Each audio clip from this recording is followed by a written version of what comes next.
Hello అందరికీ welcome back to Advik talks. ఈరోజు వీడియోలో వచ్చేసి మనందరం ఇష్టపడే అప్రికాట్ డిజర్ట్ ఎలా చేసుకోవాలో ఈ వీడియోలో అయితే చూపిస్తాను. ముందుగా అయితే అప్రికాట్ తీసుకొని నానబెట్టుకోవాలి. ఒక 4 to 5 hours అలా నానబెట్టుకున్న అప్రికాట్స్ని ఒక గిన్నెలో వేసి వాటిని ఉడికించుకోవాలి. అదే వాటర్ పోసి ఇలా మెత్తగా అయ్యేంత వరకు ఆ వాటర్ అంతా దగ్గరికి వచ్చేంత వరకు ఉడికించుకోవాలి. తర్వాత వాటిని చల్లార్చినాక మిక్సీ గిన్నెలో వేసి ఇలా మెత్తగా పేస్ట్ చేసుకోవాలి. నెక్స్ట్ వచ్చేసి ఫ్రెష్ క్రీమ్ తీసుకొని ఒక గిన్నెలో కొంచెం ఫ్రెష్ క్రీమ్ వేసుకొని దానికి సరిపడా షుగర్ వేసుకొని దీన్ని కూడా మంచిగా మిక్స్ చేసుకొని పక్కన పెట్టుకోవాలి. షుగర్ పౌడర్ అయితే యూస్ చేయాలి. మంచిగా మిక్స్ చేసుకొని పక్కన పెట్టుకున్న తర్వాత ఆ తర్వాత వచ్చేసి ఒక బౌల్లో పాలు తీసుకొని పాలు వేడి చేశాక అలాగే కస్టర్డ్ పౌడర్ని ఒక గిన్నెలో కొంచెం కలుపుకొని ఆ పాలల్లో వేసుకొని పాలు కొంచెము మరిగేంత వరకు ఉంచాలి.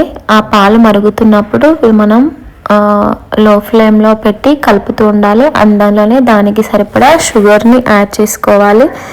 నెక్స్ట్ వచ్చేసి మనము డ్రై ఫ్రూట్స్ ఏమైతే యూస్ చేయాలనుకుంటామో అవన్నీ డ్రై ఫ్రూట్స్ అన్నీ తీసుకొని ఇలా డ్రై ఫ్రూట్స్ అన్నీ కూడా మనము చిన్నగా చేసుకొని రెడీగా ఉంచుకోవాలి. నెక్స్ట్ మనము బ్రెడ్ ప్యాకెట్ తీసుకొని బ్రెడ్స్ అన్నిటినీ కూడా సైడ్ వైపు అన్నీ కూడా కట్ చేసుకొని ఓన్లీ వైట్ది మాత్రమే మిడిల్లో ఉండేలాగా కట్ చేసుకొని పెట్టుకోవాలి. నెక్స్ట్ వచ్చేసి మనము ఇవన్నీ అయితే ఇలా రెడీ చేసుకున్నాము కదా. నెక్స్ట్ ఇంకా మనం ఎందులో అయితే డిజర్ట్ని రెడీ చేయాలనుకుంటున్నామో అది ఒక బౌల్ తీసుకొని అందులో మనం ఫస్ట్ ఇలా బ్రెడ్ పీసెస్ పెట్టాలి. దాని తర్వాత ఫ్రెష్ క్రీమ్ యాడ్ చేయాలి. కొంచెం ఫ్రెష్ క్రీమ్ తర్వాత అప్రికాట్ మనం చేసుకున్నాం కదా క్రీమ్ని దాన్ని యాడ్ చేయాలి.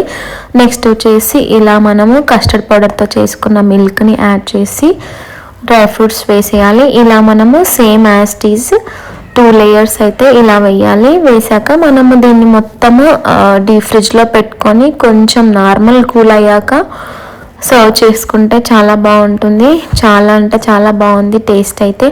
సో మీరు కూడా ఒక్కసారి ట్రై చేయాలి అనుకుంటున్నారా ఫ్రెండ్స్? ఒకసారి ఇంట్లో ట్రై చేయండి. చూస్తూ ఉంటేనే నోరూరుతుంది. సో అలా అయితే నాకైతే తినాలనిపించింది.